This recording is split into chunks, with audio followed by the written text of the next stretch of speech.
Bismillahirrahmanirrahim. Assalamualaikum warahmatullahi wabarakatuh. Innal hamdalillah nahmaduhu wa nasta'inuhu wa nastaghfiruh wa nastahdihi wa natubu ilayhi wa na'udzu billahi min shururi anfusina wa sayyiati a'malina. Man yahdihillahu fala mudilla lahu wa man yudlil fala tajida lahu waliyyan murshida. أشهد أن لا إله إلا الله وحده لا شريك له وأشهد أن محمدا عبده ورسوله صلى الله عليه وعلى آله وأصحابه ومن والاه. أعوذ بالله من الشيطان الرجيم. يا أيها الذين آمنوا اتقوا الله حق تقاته ولا تموتن إلا وأنتم مسلمون. Hadirin sekalian, jemaah pengajian Masjid At-Taqwa yang semoga senantiasa dirahmati dan diberkahi oleh Allah Subhanahu wa taala. Puji syukur alhamdulillah kembali dan senantiasa kita berikan dan kita haturkan kepada Allah taala atas limpahan nikmatnya, taufiknya, karunia-Nya, pertolongan serta hidayahnya, sehingga pada malam hari ini, malam yang keempat di bulan Rabiul Awal, kita kembali dipertemukan oleh Allah dalam majlis kita yang mulia ini, dalam rangka mendekatkan diri kita kepada Allah Subhanahu wa taala dengan menuntut ilmu. Kita memohon, meminta dan berdoa kepada Allah taala agar apa yang kita niatkan di malam hari ini, semoga apa yang kita lakukan di malam hari ini diterima oleh Allah Subhanahu wa taala sebagai suatu ibadah. Amin ya rabbal alamin. Kemudian salawat beserta salam semoga senantiasa tercurahkan, terlimpahkan kepada uswah, qudwah, suri tauladan dan kekasih kita bersama Nabi besar Muhammad sallallahu alaihi wasallam beserta seluruh keluarganya, seluruh istrinya, seluruh sahabatnya dan seluruh pengikutnya yang berpegang teguh dengan sunnahnya hingga akhir zaman. Hadirin sekalian yang dirahmati dan diberkahi oleh Allah Subhanahu wa taala, sebelum kita melanjutkan kisah Yusuf alaihi salam, kisah mengenai Nabiullah Yusuf alaihi salam yang kita telah sampai pada ayat yang ke-23. Kemudian ayat yang ke-24 Allah Subhanahu wa taala berfirman, a'udzu billahi minasyaitonir rajim, wa laqad hammat bihi wa hamma biha. Sesungguhnya perempuan itu, istri dari Raja Mesir, telah berkeinginan untuk berbuat dengan Yusuf. Yusuf pun, kalau dalam Al-Quran kita pengertiannya dan ini kita perlu berhati-hati karena ada yang perlu sedikit diluruskan. Wahamma biha, seakan-akan Nabiullah Yusuf alaihi salam ini pun berkeinginan untuk berbuat perbuatan yang tercela itu kepada istri raja. Wal'iyadu billah, dan ini sama sekali bukanlah akhlak para nabi dan rasul. Sebelum kita masuk ke ayat ini, bagaimana pengertian sesungguhnya ada perkara yang penting yang perlu kita sampaikan untuk diri kami pribadi dan untuk hadirin sekalian semoga kita mendapatkan manfaat yang besar. Yang pertama, hadirin, yang perlu kita persiapkan untuk diri kita agar hidup kita di dunia ini berjalan dengan baik, berjalan dengan lancar, dan perjumpaan kita dengan Allah Subhanahu wa taala itu menjadi perjumpaan yang indah. Maka ada beberapa hambatan yang perlu kita hilangkan. Ada beberapa rintangan di dalam kehidupan kita ini yang perlu kita hilangkan. Dan 3 rintangan ini kami sampaikan di majelis-majelis kami yang lainnya karena pentingnya materi ini dan karena perlunya kita semua kepada materi ini. 3 penyakit, 3 rintangan, 3 hambatan yang akan menjadikan kehidupan kita di dunia ini tidak lancar menuju Allah Subhanahu wa taala. Dan ketiga penyakit ini, ketiga dosa ini merupakan timbul dari segala macam perbuatan dosa. Kalau kita terkena salah satu dari yang ketiganya, maka akan menarik penyakit-penyakit yang lainnya. Kalau kita perhatikan dan kita jaga diri kita dari salah satu dari 3 dosa ini atau dari ketiganya, maka insya Allah kita akan diselamatkan oleh Allah Subhanahu wa taala dari dosa-dosa yang lainnya. Jadi perhatikan 3 ini. Kalau kita kena, maka yang lainnya ikut. tiga ini kita jaga, kita tidak mau dekat-dekat sama yang tiga ini, maka insya Allah kita akan diselamatkan oleh Allah Taala dari dosa-dosa yang lain. Yang pertama, al-kibr, sifat sombong. Dan hadirin yang dirahmati dan diberkahi oleh Allah Subhanahu wa taala, semua di antara kita ini punya sifat sombong. Sehingga silakan boleh angkatan yang tidak sombong siapa? Silakan angkatan hadirin ada? Ayo coba. Nah, berarti apa? Berarti memang ini adalah watak tabiat manusia. Tapi ini watak dan tabiat yang buruk, tidak boleh diikuti. Sifat sombong. Nah, sifat sombong ini penyakit keumuman manusia, dan ini pertama kali yang dilakukan oleh iblis di hadapan Allah Subhanahu wa taala. Kita tahu ceritanya ketika Allah Subhanahu wa taala selesai menciptakan Nabiullah Adam alaihi salam, maka Allah katakan, "Wa qulna lil malaikati isjudu li Adam." Kami katakan kepada seluruh malaikat penghuni langit, sujudlah kalian semua kepada Adam. Apa yang terjadi? Fasajadu illa iblis. Semuanya nurut sama Allah, semuanya patuh kecuali satu. Makhluk yang satu itu aneh memang. Semuanya makhluk yang tidak mau manut, illa iblis, kecuali iblis. Ada dia tidak mau taat sama Allah, tidak mau patuh sama perintah Allah, tidak mau pasrah dengan ketentuan Allah. Kenapa yang menjadikan dia itu enggan bersujud kepada Adam? Apa yang menjadikan dia ini enggan untuk mentaati perintah Allah Subhanahu wa taala? Karena satu perkara, wastakbar, karena sifat sombong. Maka manusia ini kalau sudah ada sifat sombong yang dia perturutkan di dalam kehidupannya, dia orang ini menjadi orang yang gak gampang diberitahu. Nasihat itu akan senantiasa mental dari orang-orang yang punya sifat sombong. Kenapa itu yang ngomong? Coba bukan itu yang ngomong. Kenapa orang harus nurut sama itu? Loh, kenapa itu yang jadi imam? Ini gara-gara sifat sombong. Dan sifat sombong ini hadirin menjadikan orang yang bersifat sombong ini tidak layak untuk hidup dan tinggal di surga. Oleh sebab itu iblis oleh Allah Subhanahu wa taala setelah dia enggan untuk taat kepada Allah karena kesombongannya, apa yang Allah katakan? Ya sudah begitu, kamu tidak boleh tinggal di surga. Allah suruh turun karena sifat sombong. Dan ini sesuai dengan hadis Rasulullah Muhammad sallallahu alaihi wasallam yang mengatakan, la yadkhulul jannata man kana fi qalbihi mithqal dzarratin min kibr. Tidak mungkin masuk surga seorang manusia yang di dalam hatinya itu ada sedikit saja sifat sombong. Sekarang siapa yang tidak sombong? Kalau kita semuanya merasa sombong, mau masuk surga ya sama kita ini. Padahal Rasulullah mengatakan tidak mungkin bisa masuk surga. Orang itu kalau di dalam hatinya ada setitik biji dzarrah, setitik atom saja dari sifat sombong, dan hampir kami yakin pasti semuanya punya ini. Nah, sehingga para sahabat pun bertanya kepada Rasulullah, ya Rasulullah, kami ini bahasa kita ya manusia biasa. Kami ini suka kalau baju kami bagus, kami suka kalau celana kami bagus, kami suka kalau alas kaki kami bagus, kami suka kalau kendaraan kami bagus. Terima kasih. Yang lainnya. Pertanyaannya sahabat tadi, sudah manusiawi saja hidup ini, jangan sok-sok mau jadi malaikat. Kami suka yang bagus-bagus, kami suka. Sehingga sahabat ini khawatir, jangan-jangan kegemaran dia dalam mempergunakan sesuatu yang bagus ini merupakan salah satu di antara sifat sombong. Apa kata Rasulullah? Bukan itu.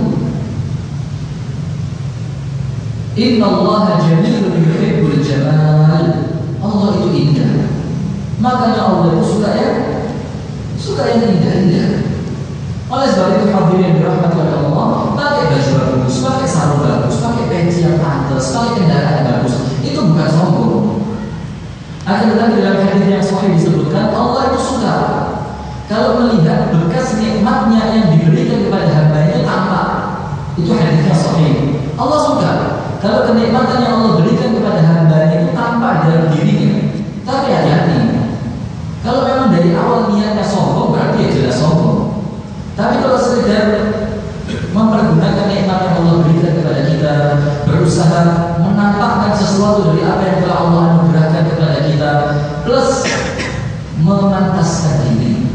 memantaskan diri. Maksudnya apa memantaskan diri itu? Kita pakai baju yang bagus, pakai kendaraan yang bagus, pakai sandal yang bagus, pakai segala macam yang bagus, itu bukan untuk menghormati orang lain. Untuk apa? Untuk memantaskan diri, menghormati diri sendiri. Allah katakan bahwa karramna bani Adam. Kami muliakan manusia ini, kami jadikan mulia dia. Maka jangan dibuat hina dengan penampilan yang kotor, perawatan yang tidak karuan. Jangan. Wala khalaq fi ahsani taqwim apa? Itu ayatnya kan. Allah ceritakan itu dalam keadaan bentuk penciptaan yang paling bagus. Yang paling bagus maka muliakan. Maka kita yang memantaskan diri. Saya mau kemana? Saya dengan siapa? Saya ini siapa? Itu memantaskan diri. Seperti contoh yang paling mudah yang kami sampaikan sebelumnya, kita ini tidak mungkin ke lapangan bola pakai sarung, pakai sorban, pakai gamis. Tidak mungkin kalau sejajar ke lapangan bola pakai arema. Tidak mungkin. Keliru itu orang. Masa ke lapangan bola pakai gamis bila atau dari negara timur untuk masalah ya memang pakaian mereka pakai gamis, pakai sorban ke lapangan. Tapi kalau kita tidak mungkin memantaskan diri, tidak pantas. Orang nonton bola pakai sarung. Sebegitu pula sebenarnya yang sedang menggunakan, tapi tidak berusaha begitu. Sebaliknya pun sama, sehingga tidak pantas juga datang ke masjid pakai kaos. Walaupun ada yang pakai kaos, seru-seru juga. Diberitahu ya nah ini tidak pantas begini. Nah, itu kan memantaskan diri. Mana mungkin orang merasa pantas ketika menghadap Allah Subhanahu Wa Taala dengan badan yang baru, pakaian compang camping, rambut tak disisir, dan itu yang sepertinya dia merasa tenang gitu. Ada orang-orang yang tidak pantas ketika dia menghadap Allah, tapi dia merasa tenang. Biasa tidak kelompok ini terus biasa dulu. Padahal dia menghadap Allah Subhanahu Wa Taala, bukan itu sombong. Kemudian Rasulullah bersabda Sallallahu Alaihi Wasallam, sombong itu adalah ghafarul haq, menolak kebenaran. Sudah tahu benar tapi ditolak. Dan menolak ini ya sombong tadi. Coba bukan dari masjid kamu aku melo. Coba bukan dari organisasi kamu aku ikut. Coba bukan kamu yang duluan ngomong aku mau. Wah ini sombong. Gara-gara itu yang ngomong nggak mau ikutan ya. Gengsi mau soal melo itu. Sombong ini menolak kebenaran. Itu tahu cerita Fir'aun dan Musa yang sempat diceritakan pada awal-awal pertemuan kita dulu. Fir'aun ini jangan dikira dia itu tidak tahu bahwa dakwahnya Musa itu benar. Tidak ada orang yang pernah berkata begitu. Fir'aun yakin kalau dakwahnya Musa ini benar. Apa buktinya? Salah satu buktinya adalah 70 tukang sihir Fir'aun. Atau tahu juga ya 70 tukang sihir ini. Mereka bawa kabel-kabel segala macam, bawa tali tanpa apa, jadi ular. Jadi ular. Kemudian Nabiullah Musa alaihissalam melemparkan tongkatnya kemudian menjadi satu ular yang besar. Kemudian ular besar yang dimiliki oleh Nabiullah Musa alaihissalam sebagai mukjizat dari Allah kepadanya ini menghabiskan ular kecil, rocok-rocok dimakan semua. Sama ularnya Nabi Musa alaihissalam. Akhirnya tukang sihir paham, bukan sihir ini. Kami mulai kecil tapi tua begini belajar sihir ada yang model gini. Dia tahu akhirnya benar ini. Tidak mungkin kalau gini berubah sihir, tidak mungkin. Berarti ini pasti ada sesuatu yang dibawa oleh Musa yang benar, punya kekuatan besar. 70 orang masuk Islam dan tidak terima Fir'aun, tidak terima. Jadi dia ngerti. Maka Allah katakan wajahadu biha. Fir'aun ini menolak dakwahnya Musa. Kenapa? Padahal wastaiqanatha anfusuhum, dia yakin kalau itu benar. Yang menjadikan dia menolak kebenaran yang dibawa oleh Musa alaihissalam. Dan sama model-model kita juga itu ada orang membawa kebenaran kemudian kita tolak, biasanya sebabnya itu zulman, karena kezaliman yang bertumpuk-tumpuk. Sudah banyak kezaliman sampai dia kebenaran itu kayak aneh. Gara-gara kebiasaannya setiap hari melihat perbuatan yang zalim. Maka sekarang zaman kita itu ada orang jujur jadi musuh bersama. Tidak biasa lihat orang jujur. Gara-gara biasanya lihat orang yang curang. Itulah. Nah, zulman karena kezaliman itu bertumpuk-tumpuk dan dibiarkan, tidak cepat tobat sampai akhirnya kezaliman ini akan menjadi suatu kebiasaan. Kalau kezaliman ini menjadi suatu kebiasaan, maka dia akan menjadikan kita ini tidak mampu melihat Yang kedua, wa'uluwa, karena merasa tinggi, maksudnya sombong. Apa kata Fir'aun? Kamu, aku yakin kalau tidak ada Tuhan selain aku. Bayangkan Fir'aun. Dalam ayat yang lainnya Fir'aun mengatakan, ana rabbukumul a'la, aku Tuhan kalian yang paling tinggi. Sombong dia. Maka karena kesombongannya itu, akhirnya Allah Subhanahu wa ta'ala tidak menjadikan Fir'aun ini mampu mengambil manfaat dari dakwahnya Nabi Musa. Maka sifat sombong itu ada dalam jiwa kita, akhirnya penyakit hati. Buang, kerok sedikit-sedikit, keluarkan sedikit-sedikit. Walaupun itu bukan apa, perkara saja 2 jam, sehari, 2 hari, sebulan, 2 bulan. Ini kalau bahasanya saudara-saudara kita, ini perlu diriantohi. Itu tahu diriantohi. Maksudnya perlu latihan. Jadi karena memang sifat sombong ini senantiasa keluar dia. Tidak mungkin kita tidak punya.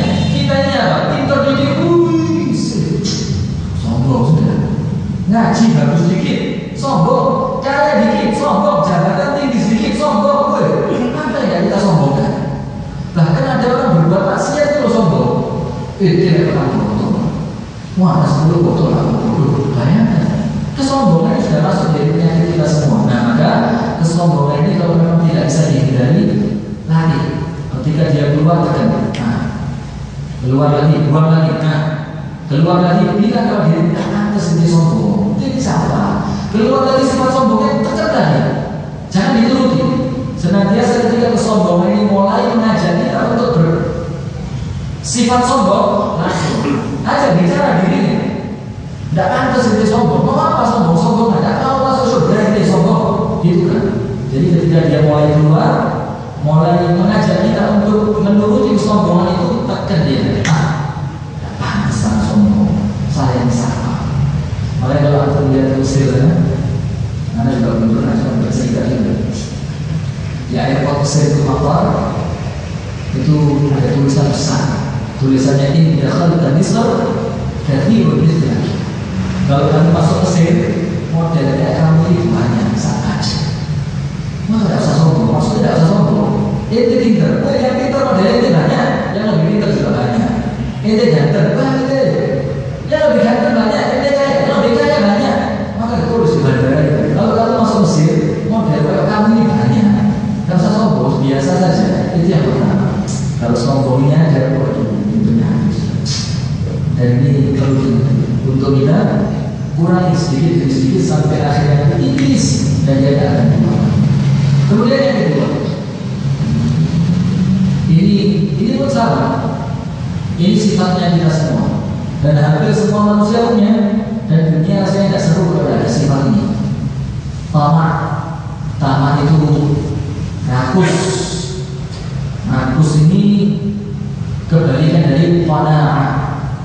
Selalu menginginkan sesuatu yang lebih banyak dari kebutuhannya. Itu namanya rakus.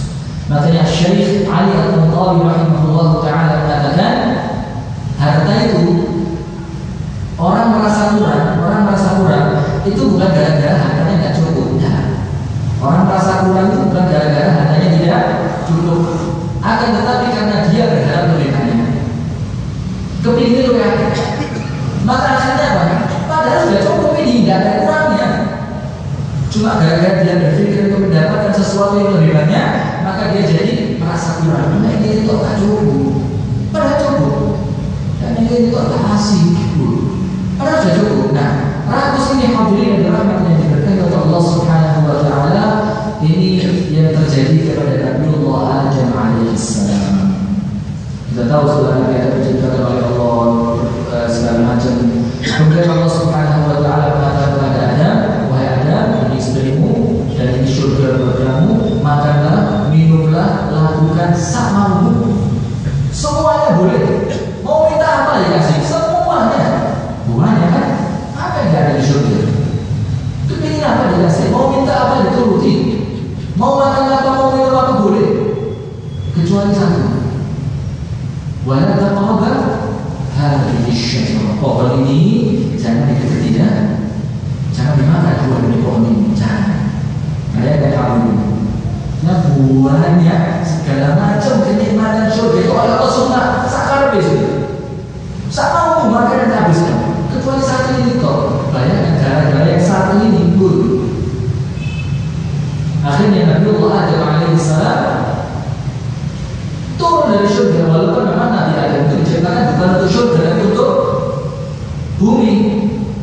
Inni ja'ilun fil ardi khalifah di muka bumi. Akan tetapi Allah membuat sebab. Tentu semua itu harus ada sebab-sebabnya. Jadi tidak ada ceritanya orang ujuk-ujuk, tidak ada dalam agama Islam. Semua itu harus al-akhdhu bil asbab, ngambil sebabnya. Rasulullah saja ketika Al-Isra wal Mi'raj itu buruknya diikat. Padahal orang mungkin buruk mau kabur. Tidak ada dalam sejarah Nabi buruk kabur, tidak ada. Tapi diikat. Maksudnya apa? Ngajari sama kita al-akhdhu bil asbab, harus ambil sebabnya. Nabi Muhammad SAW hijrah dari kota Mekah menuju Madinah seperti yang kita ceritakan.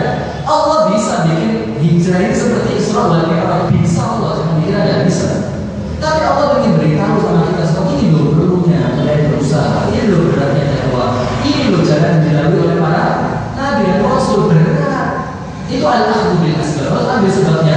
Akhirnya semuanya boleh kecuali yang satu. Nah, biasanya dilarang ini bikin manusia penasaran. Kok kamu begini? Kamu enak, itu bikin penasaran karena dia dilarang. Kalau boleh tidak penasaran, sudah biasa tiap hari dapat yang boleh-boleh itu. Yang tidak boleh yang bikin penasaran, dimanfaatkan sama yang namanya setan. Di sini bisa setan ini ada. Ini Allah itu tidak melarang kamu dari pohon yang satu ini untuk memakan buahnya kecuali karena Allah takut. Banyak hadirin kurang ajar setan yang Allah bilang takut. Allah bilang takut sama setan. Gara-gara Allah itu takut, Allah khawatir. Antakuna malakain atau takuna minal khalidin. Kalau kamu makan buah-buah dari pohon ini, kamu mau jadi malaikat nanti. Atau kamu kekal di surga ini. Ada pun yang malaikat. Malaikat diciptakan oleh Allah dari nur, dari cahaya. Maka Nabi Allah Adam alaihissalam merasa kalau menjadi seperti malaikat lebih besar ini, lebih bagus, lebih mulia. Ini sama setan. Kalau kamu minum itu, kamu dapat itu, kalau kamu beli itu, kalau kamu nikah sama si fulan, boleh macam-macam. Isinya setan ini. Yang sama Nabi Adam dibilang apa? Kalau kamu makan itu, sebenarnya tidak apa. Cuma Allah itu takut kalau kamu nanti jadi malaikat. Atau kalau tidak minimal kamu akan kekal di surga ini. Bayangkan sudah di surga ini. Masih diiming-iming yang udah gitu masih kena. Dan inilah manusia. Kita ini juga sama saja, tidak usah sok kuat. Kita ini biasa. Allah itu menciptakan kita dalam keadaan lemah.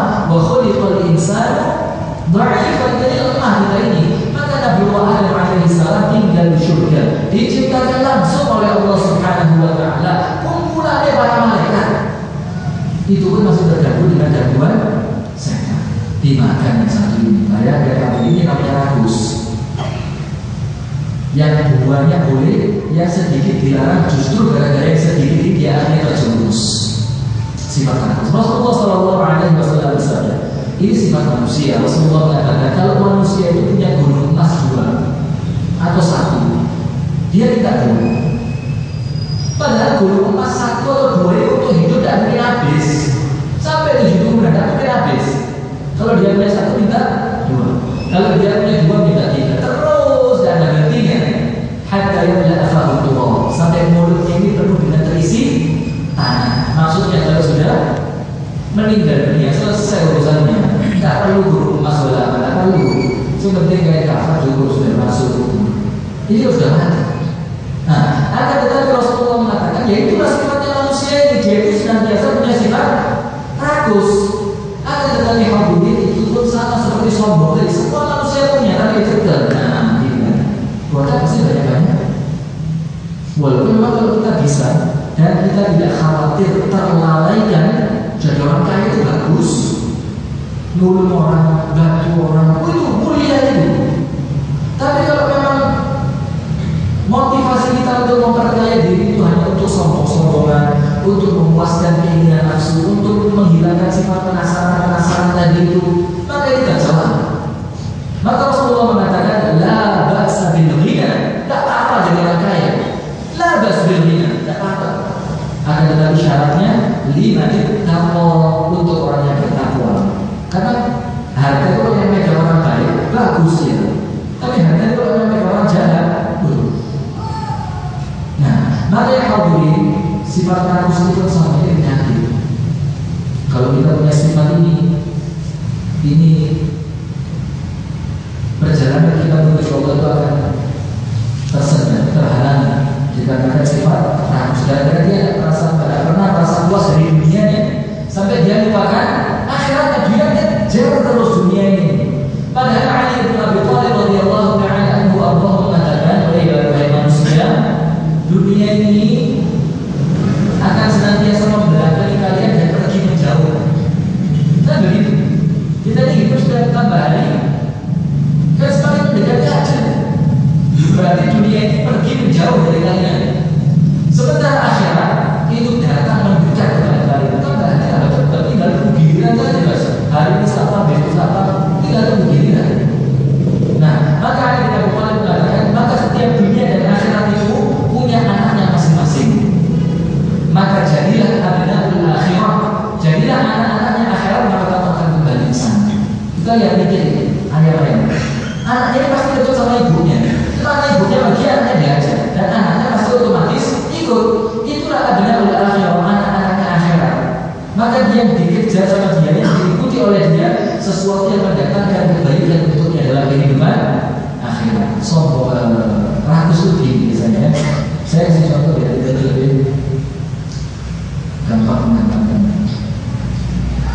Biasanya orang rakus itu seperti yang saya sebutkan tadi, bukan gara-gara tidak cukup, sudah cukup, sudah banyak yang dia punya, sudah lebih bahkan.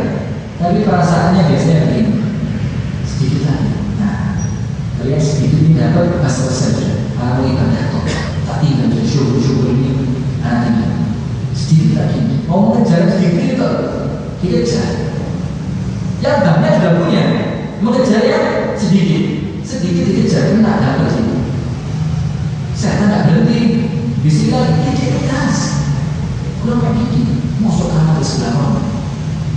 Dikejar sedikit lagi, dulu berdikit saja, sampai akhirnya hidupnya itu hanya mengejar sedikit lagi, sampai dia mati gara-gara mengejar sedikit, padahal yang banyak sudah tidak punya. Ini orang rakus. Nah, orang rakus tidak ada manfaatnya.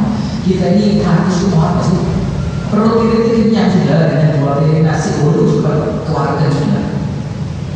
Apa kemudian kalau kita orang kaya kemudian kita harus jalan mobilnya tidak cukup 1, harus 5? Tidak ada. Doa ini. Maka Rasulullah SAW mengingatkan kita jangan sampai sifat ini diikuti, ditekan terus, jangan diikuti ya. Kalau mau dari sifat rakus, saya menjadikan sholat terbawa waktunya. Di luar sama waktu tapi kurang tinggi. Ibu tak tahu, kata tunggu, terangnya tungguin mana? Tapi tidak tunggu kita. Ada sudah berkomar ini. Subhanallah yang tidak sudah tunggu. Sholat yang tidak ada yang mau juga ada. Ini model-model yang harus kita hindari. Yang ketiga, sombong, rakus. Yang ketiga ini pun sama, ini penyakit kita bersama nih. Tidak usah kita tolak-tolak kanan kiri, kita lihat diri kita masing-masing. Al-hasad, sifat hasad, iri dengki sama orang lain. Nah, sifat hasad ini hadirin itu perusahaan, merusak ibadah. Rasulullah SAW dalam hadis Tirmidzi dan sebagai ulama hadis mengatakan hadis ini hasan dan ada yang mengatakan sahih, walaupun sebagian yang lain mengatakan dhaif. Rasulullah mengatakan iyyakum wal hasad, janganlah kalian punya sifat hasad. Fa innal hasad, karena sesungguhnya hasad itu ya'kulul hasanat, memakan habis kebaikan. Kebaikan tidak dihabiskan sama hasad ini. Karena ta'kuluna boleh maqadir, sebagaimana api itu akan memakan habis kalimat, tidak ada sisanya. Habis karena sifat hasad. Nah, sifat hasad ini kalau kita ambil ceritanya Qabil dan Habil. Ketika Allah Subhanahu wa taala memerintahkan mereka berdua untuk berkorban, maka Qabil bilang, "Itu kok enggak saya makan." Maka dia ambilkan sesuatu yang jelek-jelek yang sisa-sisa. Buah-buahan yang sampai busuk, hewan ternak yang cacat-cacat, dia ambil untuk dikorbankan kepada Allah Subhanahu wa taala. Dan kita sama. Ya, kita sama. Kita itu mengasih orang yang bagaimana? Terus kita tidak suka, dijual, secara enak, sebulan-bulan, nah ini selesai, waktu itu. Padahal dia sendiri tidak tahu. Lagi itu dikasihkan orang. Kasih orang yang bagus. Maka Allah Subhanahu wa taala mengatakan, "Lan tanalul birra hatta tunfiqu mimma tuhibbun." Tak mungkin kalian itu bisa naik ke atas surga, masuk surga tak mungkin sampai kalian itu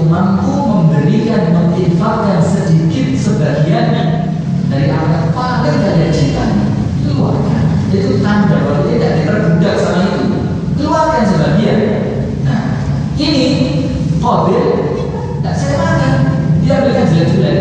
Habil dia tahu ini buat Allah ini buat Allah. Maka kalau untuk Allah tidak mungkin yang sembarangan, cara yang bagus-bagus.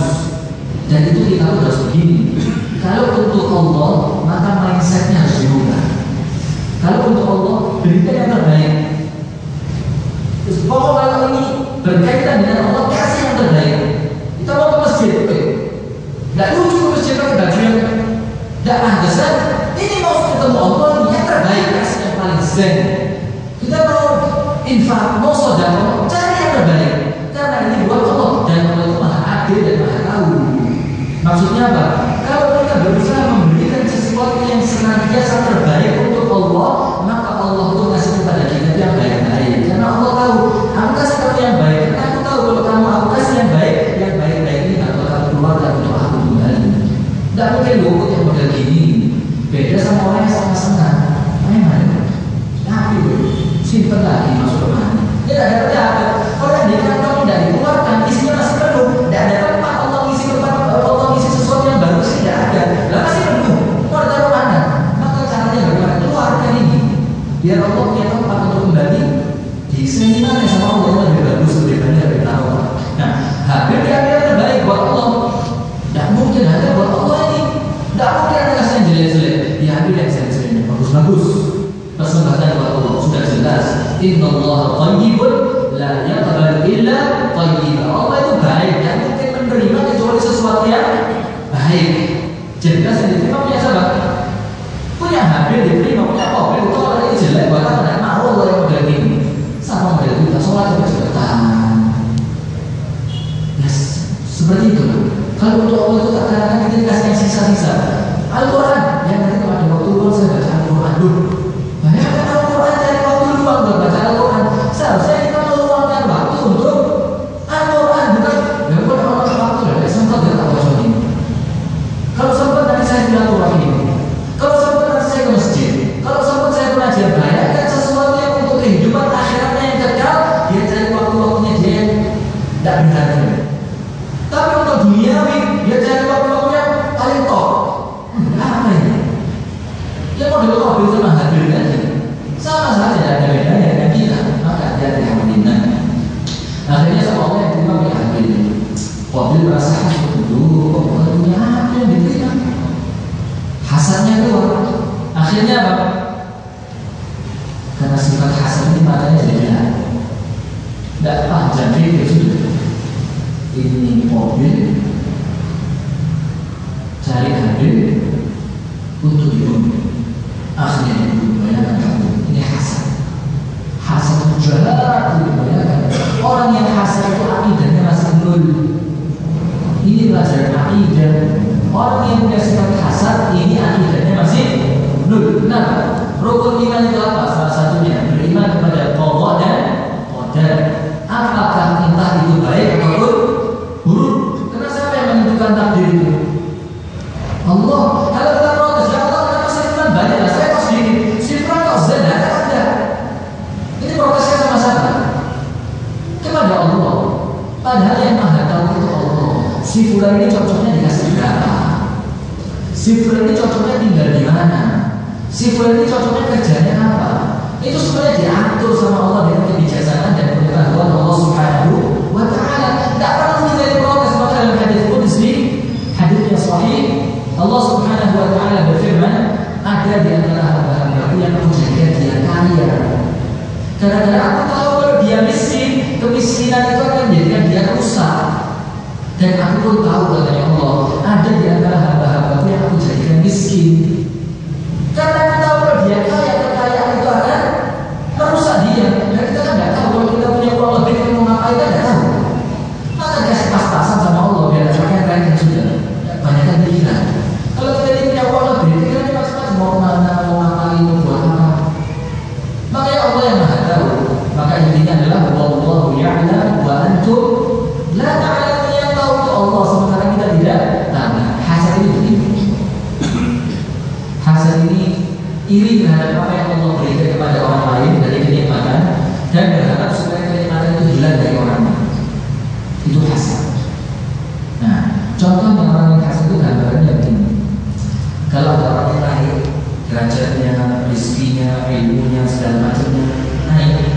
Maka orang yang hasad ini tidak berusaha untuk naik sama dia. Kalau orang normal berani dia bersaing secara sehat, tidak apa-apa saingan. Kalau orang naik, kalau sehat otaknya ikut naik dia, ayo saingan, apa bismillah dengan cara yang baik. Tapi orang hasad tidak. Kalau ada orang naik, dia di bawah, awe-awe, ayo kita mau begini. Tidak mau ikut naik dia. Orang jatuh lanjut naik, dia minta sama Allah supaya orang yang naik ini bareng turun sama dia, saya bareng naik dia risol. Itu orang hasad. Tidak mau lihat orang senang. Banyak senang kalau lihat orang susah. Nah, makanya kalau kita belajar Allah, ini tidak penyakit ini sombong, dan terus tidak bisa diikuti. Cuma apa kita sombong ada masalah. Yang kedua harus kita ini banyak apapun harta kita baliknya kita yang kuburan. Nanti sudah di kuburan baru sama Allah itu. Tidak ada rumahnya di bawah yang bebas sih. Yang ketiga hasad. Percuma kita ini hasad itu tidak bisa berubah nasibnya orang lain. Maka lebih baik introspeksi diri, banyak istighfar, banyak tobat sama Allah.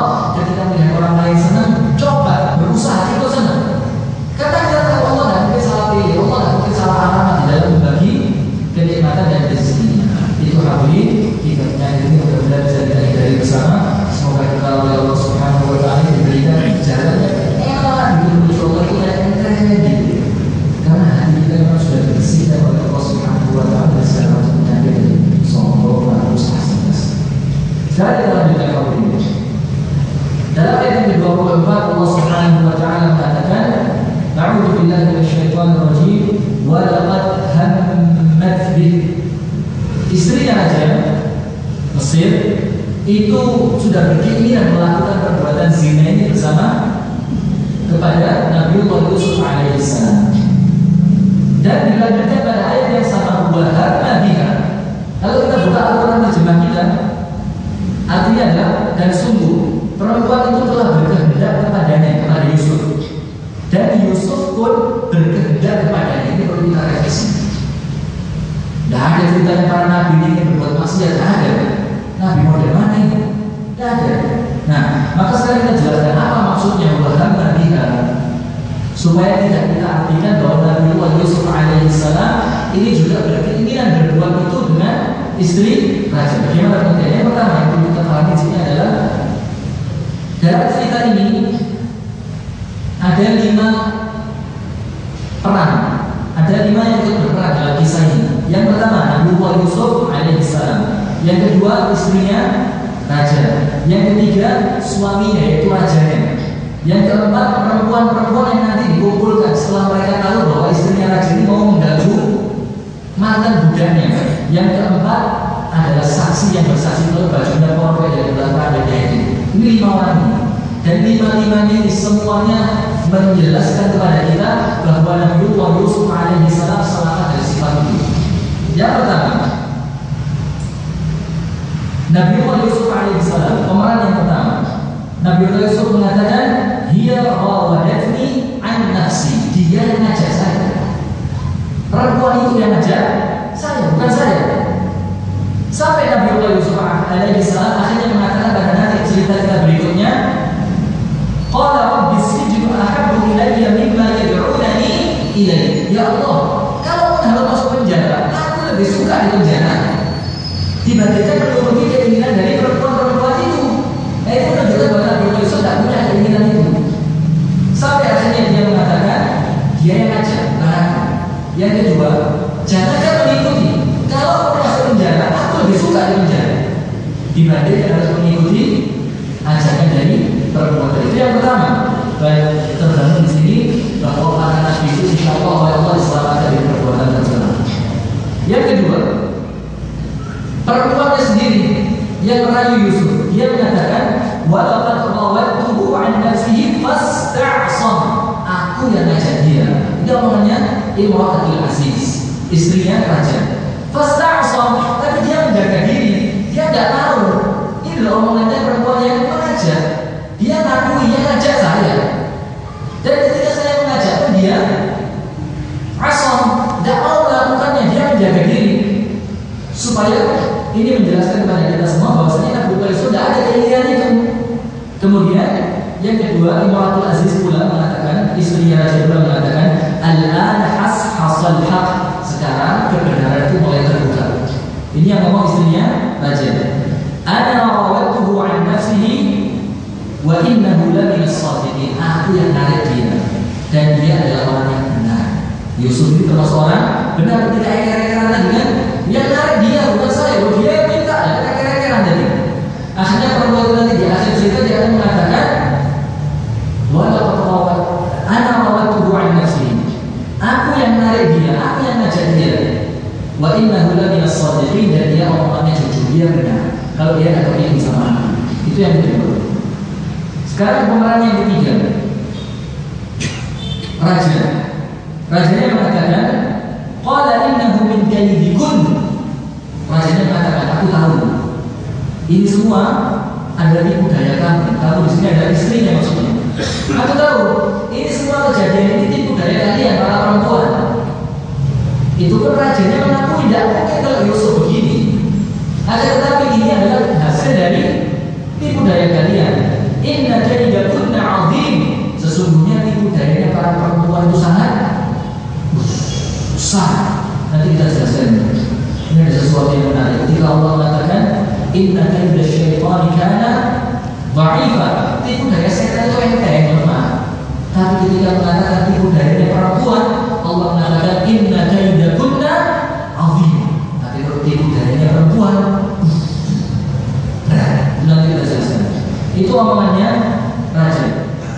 Kemudian raja mengatakan kembali, Yusuf a'rid an hadha. Ya Yusuf sudah lupakan ini. Maafkan saja istri saya. Ini raja yang mengatakan, maafkan saja istri saya, lupakan ini. Wastaghfiri dzambik, dan kamu istriku minta ampun sama Allah, banyak-banyak istighfar. Ini menandakan bahwa istrinya salah. Kemudian innaki kunti minal khati'in, karena kamu orang yang salah dalam perbuatannya. Itu yang ketiga. Jadi Yusuf sendiri mengatakan tidak. Kemudian perempuannya pun mengatakan tidak. Sekarang raja pun membela Yusuf alaihissalam. Sekarang yang keempat, saksi yang diminta untuk menjadi penengah. Yang benar saksi yang salah di sini. Maka saksi itu mengatakan, wa syahida syahidun min ahliha. Kemudian diambillah seorang saksi dari keluarga si perempuan ini. In kana qamisuhu qudda min qabl fa sadaqat wa huwa min al-kadhibin. Kalau sobeknya dari depan, maka Yusuf bohong. Dan perempuan ini termasuk perempuan yang benar. Kalau sobeknya dari depan, tapi sobeknya mana? Depan atau belakang? Belakang. Nah, kalau sobeknya belakang sudah ketahuan berarti yang narik adalah istri kamu. Yang narik perempuan ini, dan Yusuf termasuk orang yang benar. Itu yang keempat. Jadi semua keempat-empat ini menandakan bahwa Nabi Yusuf alaihissalam sama sekali tidak berkehendak untuk berbuat itu. Dan yang terakhir, saksi dari Allah Subhanahu wa Ta'ala. Ini yang paling penting. Allah sendiri membersihkan Nabi Yusuf alaihissalam dari keinginan untuk berbuat perbuatan yang kecil. Allah mengatakan, "Kadzalika linasrifa 'anhu as-su' wal fahsya, innahu min 'ibadina al-mukhlasin." Seperti itulah kata Allah. Kami hindarkan dia, yaitu Yusuf, dari perbuatan jelek dan kecil, perbuatan yang tidak baik, perbuatan yang tercela. Kami hindarkan dia. Innahu min ibadina al-mukhlasin, karena Yusuf ini termasuk hamba kami yang memiliki sifat ikhlas. Setan mau apa?